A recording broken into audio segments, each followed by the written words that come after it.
Up to now, we've mostly been hearing very positive things about the American experiment, with the language of the Declaration of Independence and the words of various founders praising freedom in all its forms. Not everything was so upbeat and positive, however. As the nation began to mature and expand, issues and problems that had been buried by a national unity during war and the creation of the nation began to surface. Specifically, today we look at the beginning of what could be called ethnic cleansing in America. Welcome to the Creating America podcast, where we are reading through some of the documents and speeches that shaped the United States. I'm Will Sarris. I'm an actor and media professional, and I've always loved the study of history. At one point, I realized I often know about various speeches and documents that shaped the history of the United States, but I haven't actually read them. Maybe you're in the same position. Well, I'm a voice actor, so here I hope I can not only read you the text, but make it come alive. Many of these documents and speeches are well known, others you've probably never heard of. Some are inspirational, others will probably shock you. As I've stated before, I'm interested in and have studied history over my lifetime, but I'm not a historian. I won't comment too much on these texts, other than to provide a little context, and I'll try to point you to good historians who can help you out if you want to delve deeper. Additionally, the country has always benefited from a diversity of opinions, and that should be reflected here, so I'll try to bring you texts from many different sources when I can. We're proceeding somewhat chronologically through American history, but I'm sure I'll miss a document or speech you want to hear. If so, contact me. You can email creatingamericapod@gmail.com, and you can interact with me on social media. On Threads, Instagram, and Facebook, we are Creating America Pod, and you can also contact me directly in many apps.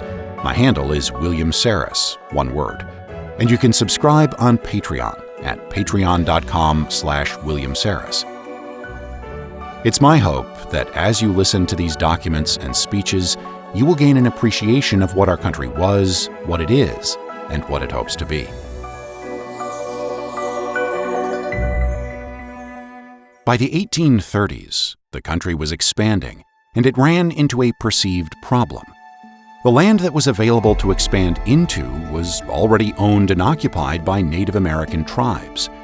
In general, many European colonists felt their civilization to be superior to that of the Indians, due to their own notions of private property as a superior system of land tenure in addition to their Christian practices. As the colonies encroached on native land, the colonists and later Americans tried to force the natives to assimilate into white culture. This American acculturation was originally proposed by President George Washington, and it was well underway among some tribes, most notably the Cherokee and the Choctaw people in the Southeast by the beginning of the 1800s. Tribes were encouraged to adopt European customs. They were forced to convert to Christianity and abandon their traditional religious practices. They were required to learn to speak and read English, although there was interest in creating a writing and printing system for a few native languages, especially Cherokee, exemplified by Sequoyah's Cherokee syllabary. The American Indians also had to adopt white settler values, such as monogamous marriage, and they had to accept the concept of individual ownership of land and other property, including, in some instances, the ownership of Black African people as slaves. Many Cherokee people adopted all or some of these practices. But many tribes resisted these values and wanted to continue to live in the ways they had historically, and they saw no reason why they should not be allowed to do so. They had lived on the land for generations before the whites came. And in fact, the colonial and later American governments had signed treaties with many of these tribes, recognizing them as sovereign nations. However, many people still wanted the native people removed from the land so that they could take it over. By 1829, President Andrew Jackson sought to renew a policy of political and military action for the removal of Native Americans from the Southeast. In his 1829 State of the Union address, he called for Indian removal. The condition and ulterior destiny of the Indian tribes within the limits of some of our states have become objects of much interest and importance. It has long been the policy of government to introduce among them the arts of civilization, in the hope of gradually reclaiming them from a wandering life. This policy has, however, been coupled with another, wholly incompatible with its success. Professing a desire to civilize and settle them, we have at the same time lost no opportunity to purchase their lands and thrust them farther into the wilderness.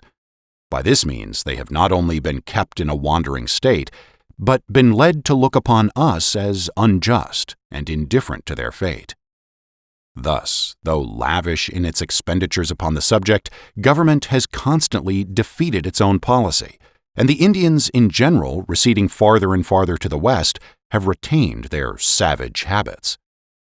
A portion, however, of the southern tribes have mingled much with the whites and made some progress in the arts of civilized life, have lately attempted to erect an independent government within the limits of Georgia and Alabama. These states, claiming to be the only sovereigns within their territories, extended their laws over the Indians, which introduced the latter to call upon the United States for protection. Under these circumstances, the question presented was whether the general government had a right to sustain those people in their pretensions.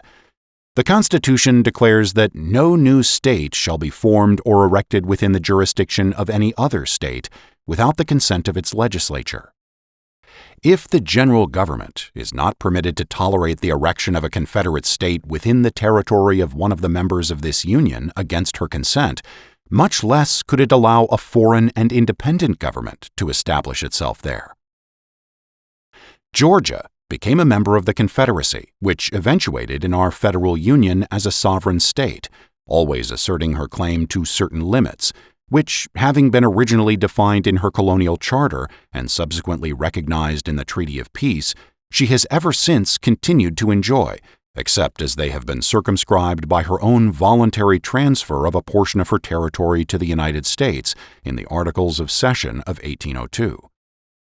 Alabama was admitted into the Union on the same footing with the original states, with boundaries which were prescribed by Congress. There is no constitutional, conventional, or legal provision which allows them less power over the Indians within their borders than is possessed by Maine or New York. Would the people of Maine permit the Penobscot tribe to erect an independent government within their state? And unless they did, would it not be the duty of the general government to support them in resisting such a measure? Would the people of New York permit each remnant of the 6 nations within her borders to declare itself an independent people under the protection of the United States? Could the Indians establish a separate republic on each of their reservations in Ohio? And if they were so disposed, would it be the duty of this government to protect them in the attempt? If the principle involved in the obvious answer to these questions be abandoned, it will follow that the objects of this government are reversed, and that it has become a part of its duty to aid in destroying the states which it was established to protect.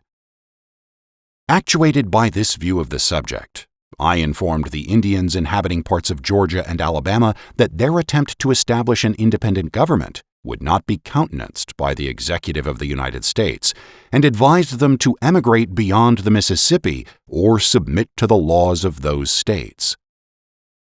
Our conduct toward these people is deeply interesting to our national character. Their present condition, contrasted with what they once were, makes a most powerful appeal to our sympathies. Our ancestors found them the uncontrolled possessors of these vast regions. By persuasion and force, they have been made to retire from river to river and from mountain to mountain, until some of the tribes have become extinct, and others have left but remnants to preserve for a while their once terrible names. Surrounded by the whites, with their arts of civilization, which, by destroying the resources of the savage, doom him to weakness and decay, the fate of the Mohegan, the Narragansett, and the Delaware is fast overtaking the Choctaw, the Cherokee, and the Creek. That this fate surely awaits them if they remain within the limits of the states does not admit of a doubt. Humanity and national honor demand that every effort should be made to avert so great a calamity. It is too late to inquire whether it was just in the United States to include them and their territory within the bounds of new states, whose limits they could control. That step cannot be retraced. A state cannot be dismembered by Congress or restricted in the exercise of her constitutional power. But the people of those states, and of every state, actuated by feelings of justice and a regard for our national honor, submit to you the interesting question whether something cannot be done, consistently with the rights of the states, to preserve this much injured race. As a means of effecting this end, I suggest for your consideration the propriety of setting apart an ample district west of the Mississippi, and without the limits of any state or territory now formed, to be guaranteed to the Indian tribes as long as they shall occupy it, each tribe having a distinct control over the portion designated for its use. There they may be secured in the enjoyment of governments of their own choice, subject to no other control from the United States than such as may be necessary to preserve peace on the frontier and between the several tribes. There the benevolent may endeavor to teach them the arts of civilization, and by promoting union and harmony among them, to raise up an interesting commonwealth destined to perpetuate the race and to attest the humanity and justice of this government. This emigration should be voluntary, for it would be as cruel as unjust to compel the aborigines to abandon the graves of their fathers and seek a home in a distant land. But they should be distinctly informed that if they remain within the limits of the states, they must be subject to their laws. In return for their obedience as individuals, they will, without doubt, be protected in the enjoyment of those possessions which they have improved by their industry. But it seems to me visionary to suppose that in this state of things, claims can be allowed on tracts of country on which they have neither dwelt nor made improvements, merely because they have seen them from the mountain or passed them in the chase. Submitting to the laws of the states, and receiving, like other citizens, protection in their persons and property, they will ere long become merged in the mass of our population. Note how Jackson frames removal in somewhat benevolent terms. It should be voluntary, it's for their own good, and it's because they want to be their own nation, but they're in territory belonging to a U.S. state. They should move to another area that isn't owned by any state, and then they'll be happy. Jackson may have honestly felt the Indians would thrive in their new lands, and that this would rescue them from inevitable annihilation, but the motive was to get them out of the land so that whites could settle on it. In 1830, Congress narrowly passed the Indian Removal Act.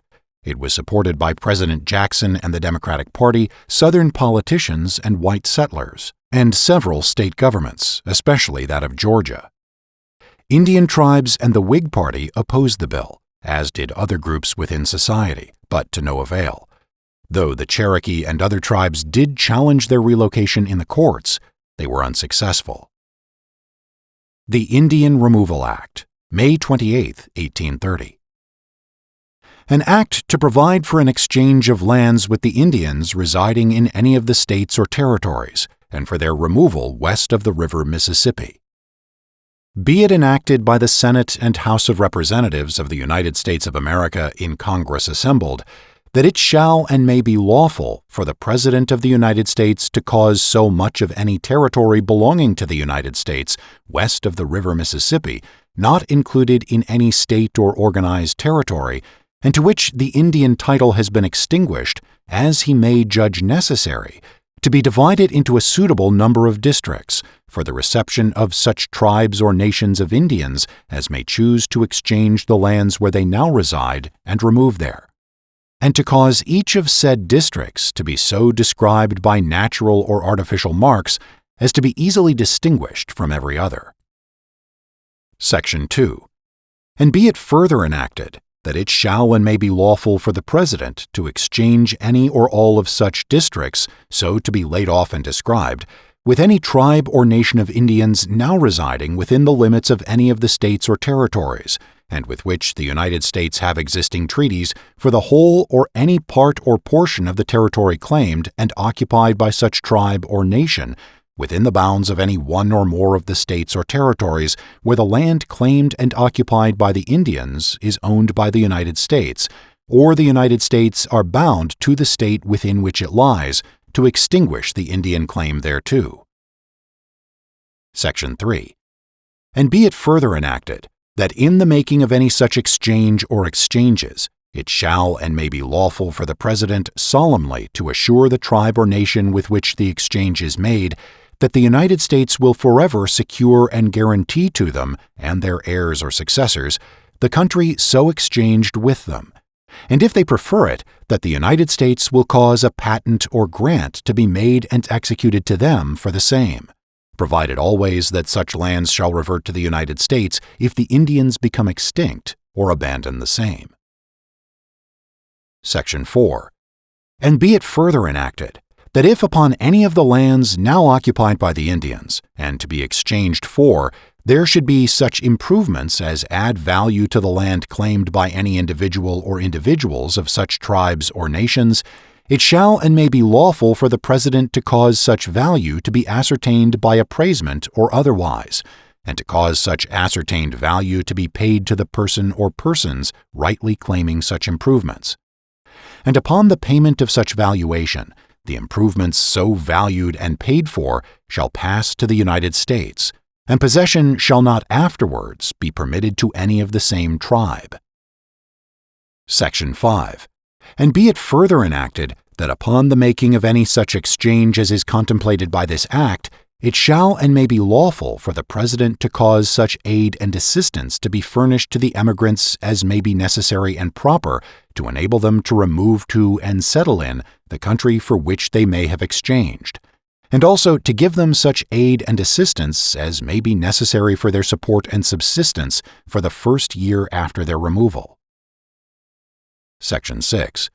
And be it further enacted, that it shall and may be lawful for the President to cause such tribe or nation to be protected at their new residence against all interruption or disturbance from any other tribe or nation of Indians, or from any other person or persons whatever.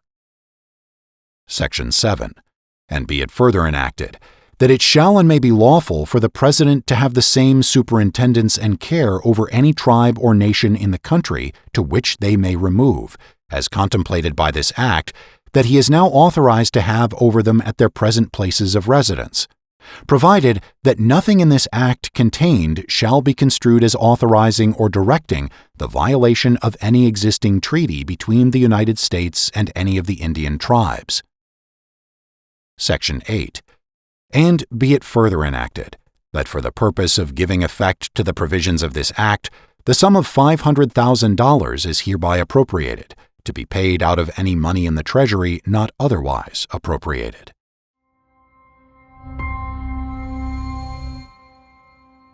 Jackson gave an address to Congress in December 1830, this time giving an update on the progress the government had made in removing the tribes. It gives a bit more of a window into his motives for relocation. It gives me pleasure to announce to Congress that the benevolent policy of the government, steadily pursued for nearly 30 years in relation to the removal of the Indians beyond the white settlements, is approaching to a happy consummation. 2 important tribes have accepted the provision made for their removal at the last session of Congress, and it is believed that their example will induce the remaining tribes also to seek the same obvious advantages. The consequences of a speedy removal will be important to the United States, to individual states, and to the Indians themselves. The pecuniary advantages which it promises to the government are the least of its recommendations. It puts an end to all possible danger of collusion between the authorities of the general and state governments on account of the Indians. It will place a dense and civilized population in large tracts of country, now occupied by a few savage hunters. By opening the whole territory between Tennessee on the north and Louisiana on the south to the settlement of the whites, it will incalculably strengthen the southwestern frontier and render the adjacent states strong enough to repel future invasions without remote aid. It will relieve the whole state of Mississippi and the western part of Alabama of Indian occupancy and enable those states to advance rapidly in population, wealth, and power. It will separate the Indians from immediate contact with settlements of whites, free them from the power of the states, enable them to pursue happiness in their own way and under their own rude institutions, will retard the progress of decay, which is lessening their numbers, and perhaps cause them gradually, under the protection of the government and through the influence of good counsels, to cast off their savage habits and become an interesting, civilized, and Christian community. What good man would prefer a country covered with forests and ranged by a few thousand savages to our extensive republic, studded with cities, towns, and prosperous farms, embellished with all the improvements which art can devise or industry execute, occupied by more than 12 million happy people, and filled with all the blessings of liberty, civilization, and religion? The present policy of the government is but a continuation of the same progressive change by a milder process. The tribes which occupied the countries now constituting the eastern states were annihilated or have melted away to make room for the whites. The waves of population and civilization are rolling to the westward, and we now propose to acquire the countries occupied by the red men of the South and West by a fair exchange and at the expense of the United States, to send them to land where their existence may be prolonged and perhaps made perpetual. Doubtless, it will be painful to leave the graves of their fathers, but what do they more than our ancestors did or than our children are doing now? To better their condition in an unknown land, our forefathers left all that was dear in earthly objects. Our children, by thousands, yearly leave the land of their birth to seek new homes in distant regions. Does humanity weep at these painful separations from everything, animate and inanimate, with which the young heart has become entwined? Far from it. It is rather a source of joy that our country affords scope where our young population may range unconstrained in body or in mind, developing the power and faculties of man in their highest perfection. These remove hundreds and almost thousands of miles at their own expense, purchase the lands they occupy, and support themselves at their new homes from the moment of their arrival. Can it be cruel in this government when, by events which it cannot control, the Indian is made discontented in his ancient home to purchase his lands, to give him a new and extensive territory, to pay the expense of his removal, and support him a year in his new abode?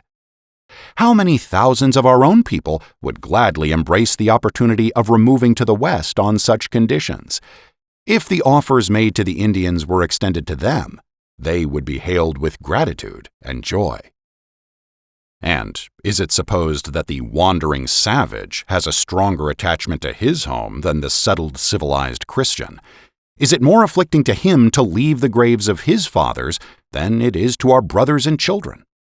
Rightly considered, the policy of the general government toward the red man is not only liberal, but generous.